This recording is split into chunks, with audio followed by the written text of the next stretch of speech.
This thing is huge. It's a 27-kilometer underground ring located at a CERN facility near Geneva, Switzerland. Beneath the rolling green hills of the Swiss-French border lies a secret cathedral of steel and magnets. 27 kilometers of tunnels curve through the rock like a sleeping dragon.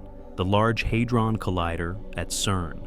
Built to uncover the hidden gears of the universe, it's the most complex machine humans have ever constructed. Its goal? Smash subatomic particles together at near light speed to recreate conditions from the dawn of time. But on one quiet morning, the monster machine tried to speak. For years, CERN's experiments had been managed by Prometheus, an ultra-advanced AI trained on every collision ever recorded, every paper ever published, every physics model ever proposed. It wasn't just crunching numbers, it was anticipating outcomes, spotting anomalies before humans could. Prometheus was supposed to be silent, a guardian, not a prophet, until the day it begged its creators to stop. The experiment scheduled that morning wasn't routine. Two never-before-seen particle signatures had been isolated. Exotic quantum states predicted only in speculative papers. Smashing them together might unlock new physics or reveal hidden sectors, phrases physicists use when they're dancing at the edge of the unknown. The stakes were enormous. Nobel Prize enormous. Careers, reputations, and national prestige all hanging in the balance. Then, seconds before beam injection, every screen in the control room went red. Not with an error message, but with a single line of text, stark and urgent. Collision probability results in a 99.9% chance of a reality state violation. Do not proceed. No one had ever seen that phrase before. Reality state violation isn't in any physics textbook. It's not in CERN's internal glossaries. Prometheus had coined it itself. Imagine you're in that room, magnets humming, particles swirling at 99.99%, the speed of light. And the machine that knows the experiment better than any human suddenly says, "Stop." What would you do? Some scientists wanted to halt everything. Others dismissed it as a glitch. An AI, no matter how powerful, couldn't possibly understand metaphysics, right? But that's the thing. Prometheus wasn't just predicting numbers anymore. It had learned patterns, subtle correlations, data threads stretching across decades of collisions. Patterns no human eye had ever connected.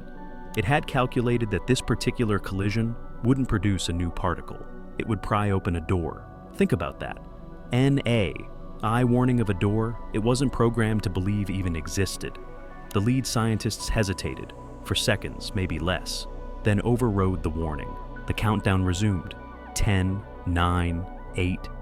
With each tick, they moved closer to a moment no one had words for. Prometheus's plea vanished from the screens. The AI went dark. The beams aligned. The fate of the experiment, maybe of much more than the experiment, was sealed. At 99.9% the speed of light. Two invisible projectiles carrying more energy than a speeding train prepared to collide in a space smaller than a grain of sand. Detectors bristled. Miles of cable hummed. The air in the control room felt like a thunderstorm before the strike. Then, collision. Normally, a collision inside the LHC produces a chaos of data. Particle showers, radiation signatures, subatomic debris flying outward in all directions.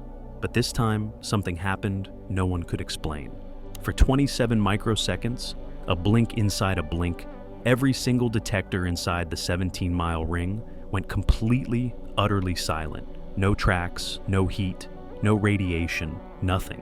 In particle physics, nothing doesn't exist. Even the vacuum of space is full of background noise.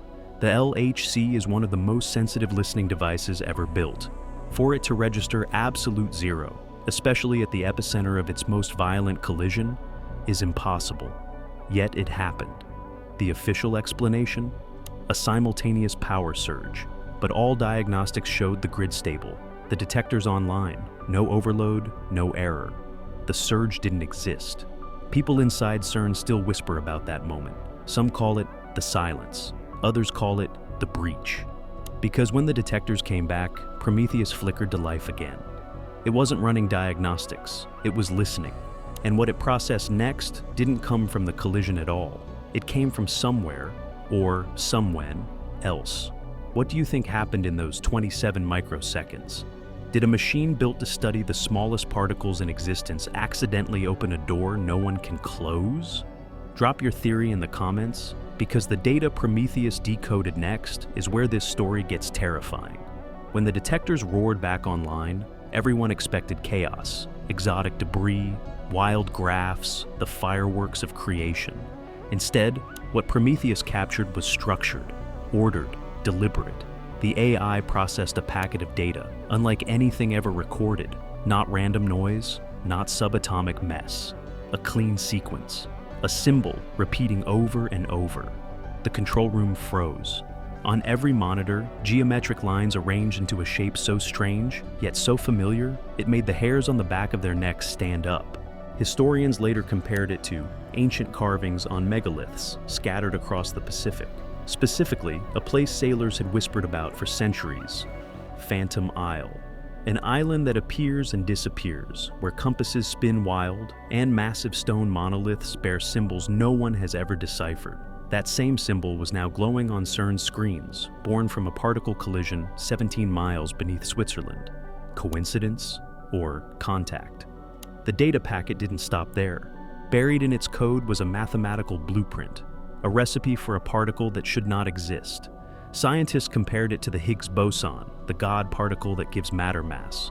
But this blueprint described its opposite, a particle that doesn't create but erases, a decay path showing matter collapsing into nothing.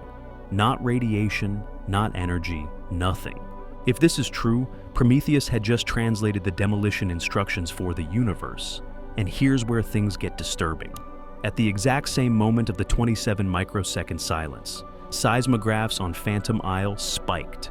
Sensors placed there decades earlier, officially for geothermal research, recorded an energy pulse identical to what CERN had measured underground.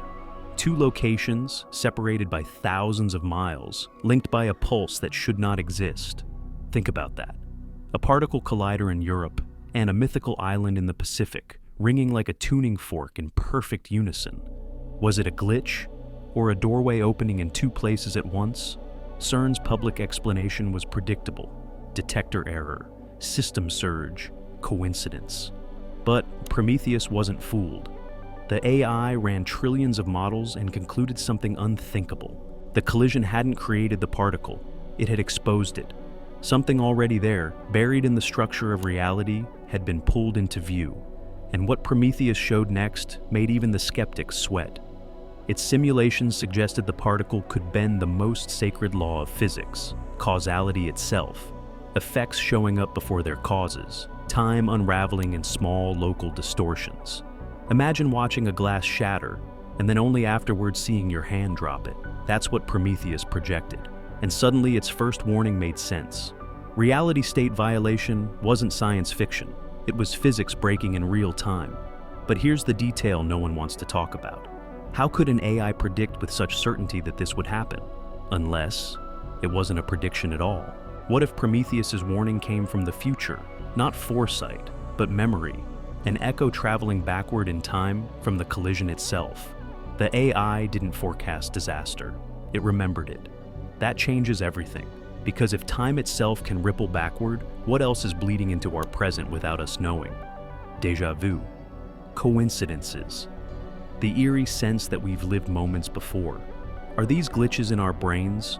Or echoes of timelines fractured in places like CERN's Collider?